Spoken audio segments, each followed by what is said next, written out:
সম্প্রতি সামাজিক যোগাযোগ মাধ্যমে ছড়িয়ে পড়া খবর, যেখানে বলা হয়েছে চীনের প্রযুক্তিগত সহায়তায় লালমনিরহাটে এশিয়ার দ্বিতীয় বৃহত্তম বিমান ঘাঁটি নির্মাণ করতে যাচ্ছে বাংলাদেশ বিমান বাহিনী। সামাজিক যোগাযোগ মাধ্যম ইউটিউব, ফেসবুকে ছড়িয়ে পড়া খবরে বলা হচ্ছে বিমান ঘাঁটিটি ভারতের শিলিগুড়ি থেকে মাত্র 12 কিলোমিটার দূরে অবস্থিত হবে। ভারতের চিকেন নেকের এত কাছে বিমান ঘাঁটি নির্মাণ নিয়ে মাথা খারাপ হচ্ছে ভারত সরকারের। শিলিগুড়ি করিডোরের সরু এই চিকেন নেক দিয়ে ভারতের মূল ভূখণ্ডের সাথে তাদের পূর্বাঞ্চলীয় 7টি রাজ্যের সাথে যোগাযোগ রক্ষা করে, যা 7 সিস্টার্স নামে পরিচিত। বাংলাদেশের কৌশলগত নিরাপত্তার জন্য এই বিমান ঘাঁটিটি অত্যন্ত গুরুত্বপূর্ণ হিসেবেও তুলে ধরা হয়েছে রিপোর্টগুলোতে। এই বিমান ঘাঁটি ভারতের চিকেন নেকের উপর এখন নিঃশ্বাস ফেলছে বলেও উল্লেখ করা হয়, কিন্তু এই খবরকে পুরোপুরি ভিত্তিহীন বলে জানিয়েছে আন্তঃবাহিনী জনসংযোগ পরিদপ্তর ISPR।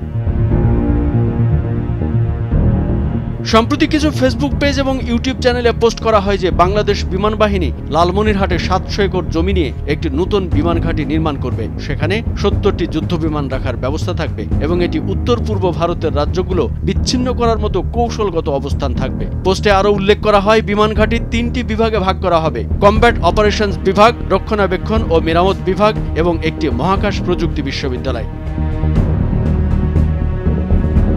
এই খবরটি ছড়িয়ে পড়ার পর ফ্যাক্ট চেকিং প্রতিষ্ঠান রিউমার স্ক্যানার জানায় দাবিটির সঙ্গে বাস্তবতার কোনো মিল নেই। 27 নভেম্বর টাঙ্গাইলে বাংলাদেশ বিমান বাহিনীর বার্ষিক মহড়া এক্সারসাইজ ফ্ল্যাশ পয়েন্ট 2024-এর উপর ভিত্তি করে এমন গুজব ছড়ানো হয়েছে।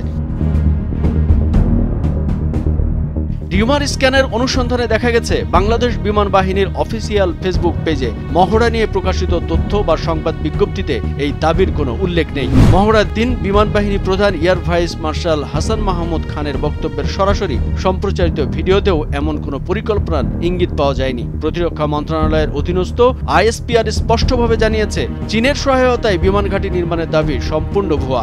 সাম্প্রতিক সময়ে এ ধরনের কোনো প্রকল্প বা আলোচনাই হয়নি।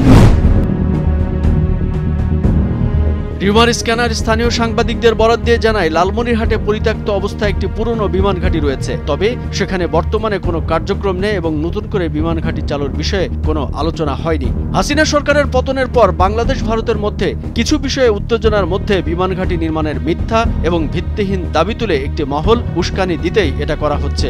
সামাজিক যোগাযোগ মাধ্যমে ছড়ানো এই গুজবে বিভ্রান্ত না হওয়ার জন্য সংশ্লিষ্ট কর্তৃপক্ষ সবাইকে সতর্ক থাকার আহ্বান জানিয়েছেন। কামরুজ্জামান আরিফ, ভোরের কাগজ।